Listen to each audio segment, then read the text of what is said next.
नमस्कार, मेरा नाम आरती भारद्वाज है और आप कलम इंडिया न्यूज देख रहे हैं। नेता प्रतिपक्ष विजय कुमार सिन्हा ने प्रेस कॉन्फ्रेंस करके महागठबंधन सरकार पे जोरदार हमला बोला है। विजय कुमार सिन्हा ने कहा कि बिहार में अराजकता का माहौल है, नियम और कानून को ताक पे रखकर ट्रांसफर पोस्टिंग का खेल खेला जा रहा है। इस दौरान विजय कुमार सिन्हा ने कहा कि इन सब को लेकर आखिरकार मुख्यमंत्री जी मौन क्यों हैं। राजद एमएलसी सुनील कुमार सिंह ने आरोप लगाया है कि अंगुलीमाल डाकुओं की फौज बैठा दी गई है। तो ऐसे में जनता जानना चाहती है कि आखिरकार ये अंगुलीमाल डाकू कौन है। बिहार में जनता का अपमान हो रहा है।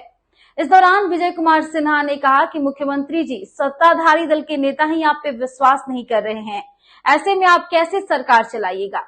विजय कुमार सिन्हा ने उप मुख्यमंत्री तेजस्वी यादव पे जोरदार हमला बोलते हुए कहा कि नगर को नर्क बना दिया गया है और तेजस्वी यादव विदेश में छुट्टियां मना रहे हैं।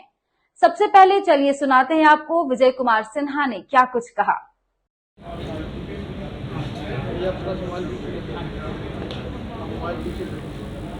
आज है सभी प्रेस मीडिया के बंधुओं,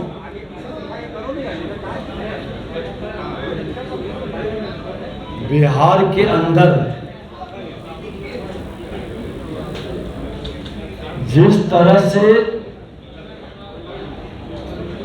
अराजकता का माहौल है और जून माह इस अराजकता के चरमोत्कर्ष पर पहुंचा। ट्रांसफर पोस्टिंग के नाम पर किस तरह से नियम कानून को ताक पर रखकर फंड की उगाही की गई, दागदार जूनियर लोगों को अपने चुनावी रणनीति के तहत मनचाहा पोस्टिंग डाक बुलवाकर दिया गया और इसका परत दर परत रिजल्ट भी अब सामने आ रहा है। आप शिक्षा विभाग के अंदर कनीय कर्मी को मदरसा बोर्ड का अध्यक्ष बना दिया गया, जबकि यह पद भारतीय प्रशासनिक सेवा अथवा बिहार प्रशासनिक सेवा के स्तर के अधिकारी का है। आरडीडी पद का प्रभार विभिन्न जिलों में कनीय शिक्षा पदाधिकारी को दे दिया गया। ये सब आप ही लोगों के माध्यम से आ रहा है, जांच के क्रम में निकल रहा है। स्वास्थ्य विभाग में जो ट्रांसफर पोस्टिंग हुआ 48 घंटे के अंदर, उसको रद्द किया गया। बताना चाहिए क्या कारण था। ग्रामीण विभाग, ग्रामीण कार्य विभाग और ग्रामीण विकास विभाग के अंदर भी जो खेल हुआ है सबको मालूम है।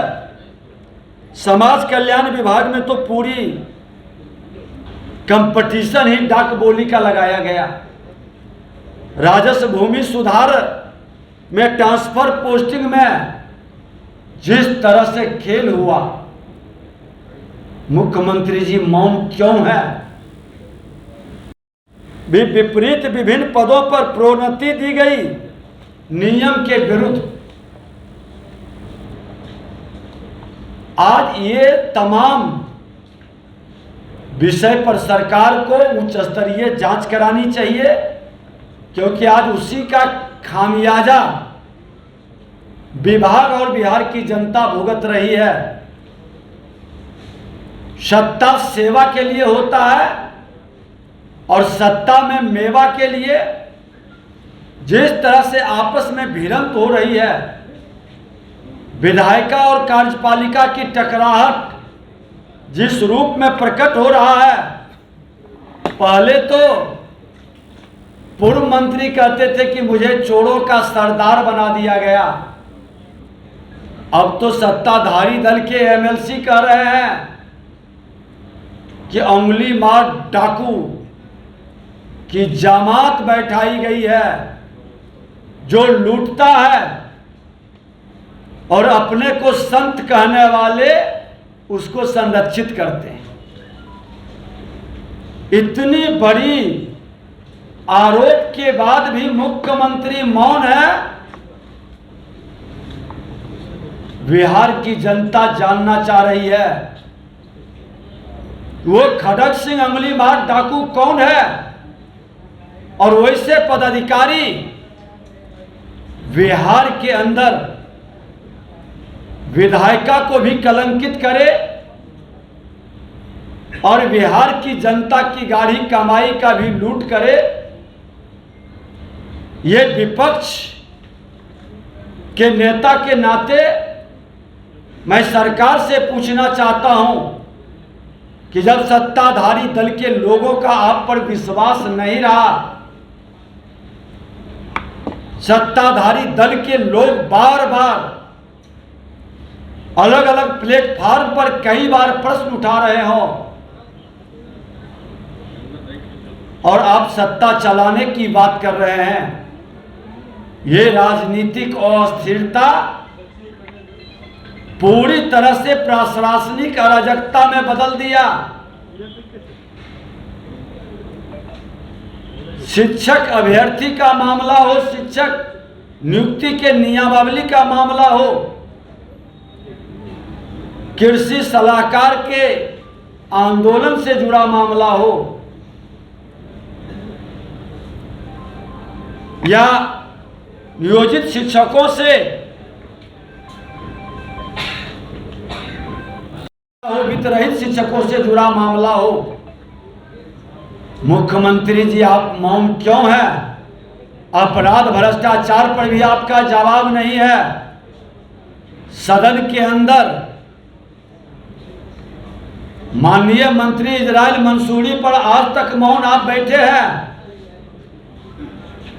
चार्जशीटेड उप मुख्यमंत्री पर भी आप कोई जवाब नहीं दे पा रहे हैं। आप वही मुख्यमंत्री नीतीश कुमार है ना, जो सिर्फ नाम आने पर, यहां के पूर्व मुख्यमंत्री को एफआईआर में नाम आने पर माननीय जीतन राम मांझी जी को मंत्री का पद छोड़ना पड़ा, पूर्व मंत्री आरन सिंह को पद छोड़ना पड़ा। अभी हाल फिलहाल राजद के एक अगड़े समाज के सिंगल मंत्री थे, एक खास समाज के कार्तिक सिंह को भी हटाए, लेकिन उप मुख्यमंत्री पर मौन क्यों है? क्यों इतने लाचार बेबस हैं? सत्ता के लिए आखिर कितना समझौता आप करेंगे? भ्रष्टाचार पर जीरो टॉलरेंस, कहां गई नैतिकता?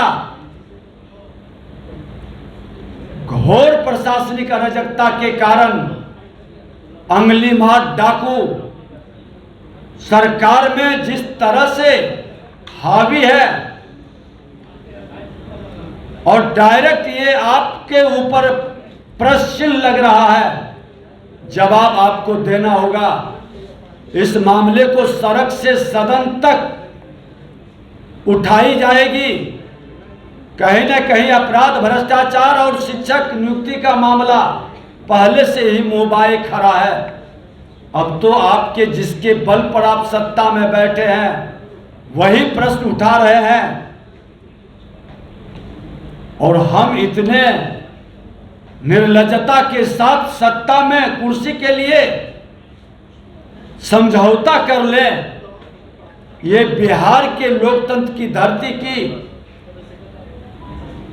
यहां की जनता की अपमान है। राजनीति सेवा के लिए है, मेवा खाने के लिए नहीं, और इस तरह का समझौता का जवाब देना होगा।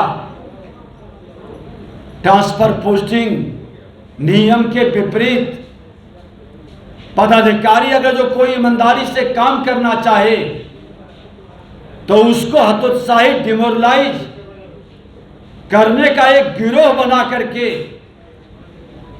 ये पूरी तरह से अराजकता का माहौल है।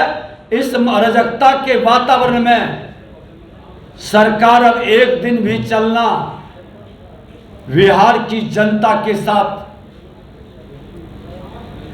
अपमान है, को बढ़ावा देना है और कहीं न कहीं भ्रष्टाचार को पोषित करने का अपनी अक्षमता और लाचारी दिखाने वाले मुख्यमंत्री जी, आपको जवाब देना होगा। सदन शुरू होने के पहले जिन पर चार्जशीटेड उप मुख्यमंत्री पर आपको निर्णय करना होगा, या तो भ्रष्टाचार पर जीरो टॉलरेंस की बात से हटना होगा आपको, और नहीं तो भ्रष्टाचारी को हटाना होगा। निर्णय आपको करना है। समय आपके पास बहुत कम बचा है और जिस तरह के सवाल सत्ताधारी दल के लोग उठाए हैं उसको विपक्ष के नाते हम इग्नोर नहीं कर सकते। गंभीर विषय है, इस पर जवाब देना होगा।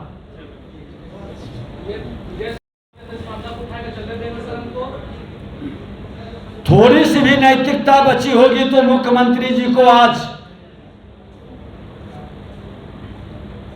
72 घंटा पूर्व हमने जो प्रश्न पूछा है उसका जवाब देना होगा। सत्ता के लिए समझौता, 50% कमीशन खोर और हिस्सेदारी के लिए समझौता, या थोड़ी सी भी नैतिकता बची है तो सरकार में ऐसे भ्रष्ट लोगों को बाहर का रास्ता दिखाने की हिम्मत जुटानी होगी। शिक्षा मंत्री जी जिस तरह से भ्रष्टाचार का आलम बनाए, नियम के विपरीत काम किए, और कोई अफसर अगर जो हिम्मत जुटाता है ईमानदारी से काम करने का और मुख्यमंत्री उस पर मौन रहते हैं, तो फिर इस पद के गरिमा को कैसे बचा पाएंगे, ये जवाब देना होगा। सर, नीरज कुमार का भारतीय जनता पार्टी हमेशा अपराध और भ्रष्टाचार के विरुद्ध स्पष्ट घोषणा किए हुए है, और कोई भी भ्रष्टाचारी माननीय न्यायालय के द्वारा दोषी है उसके पक्ष में भाजपा कभी खड़ी नहीं हुई है। 13 तारीख को भारतीय जनता पार्टी विधानमंडल दल के सभी सदस्य और भारतीय जनता पार्टी हम लोग गांधी मैदान से अपराध, भ्रष्टाचार और शिक्षक नियुक्ति में घोर अराजकता के विरुद्ध विधानसभा मार्च करेंगे, और सदन के अंदर मुख्यमंत्री जी जब आपके सहयोगी सत्ताधारी दल के लोग ही विश्वास नहीं कर रहे तो आप सदन में चलाने की हिम्मत कैसे जुटा पा रहे हैं, किस नैतिकता के आधार पर सदन में आप विपक्ष को फेस करेंगे, ये भी बताना होगा।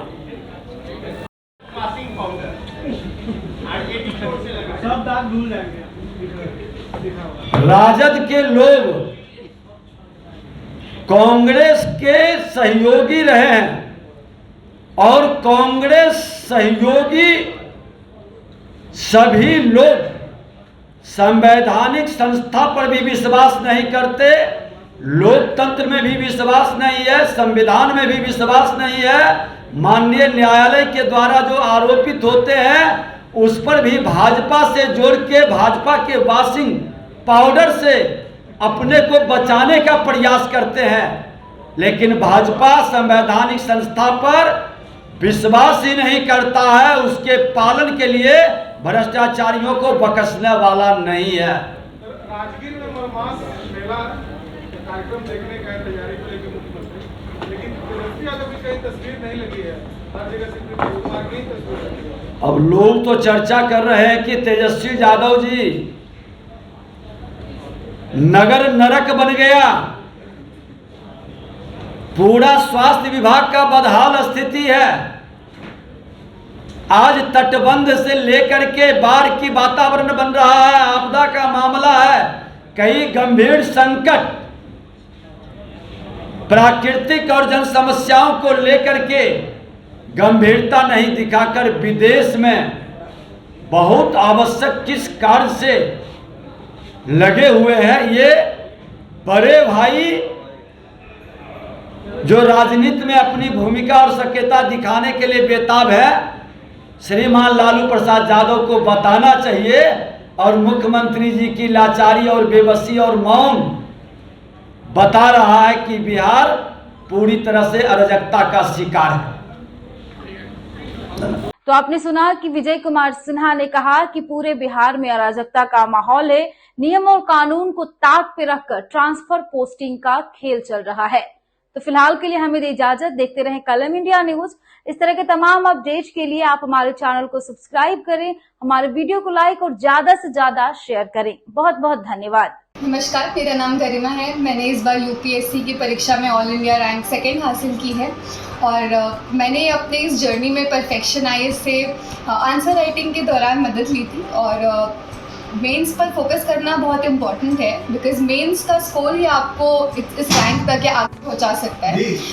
इसके अलावा आई थिंक जो अभी अपकमिंग प्रीलिम्स है उस पर भी आपको काफ़ी फोकस करना चाहिए, बट अल्टीमेटली जो गेम चेंजर होगा वो आपके लिए वो आंसर राइटिंग फॉर मेंस ही होगा। तो आपके पास एक बहुत ही एक्सपर्ट गाइडेंस है परफेक्शन आईएएस के अंदर, आई थिंक एंड मेंस पर फोकस करना इज वेरी इंपॉर्टेंट।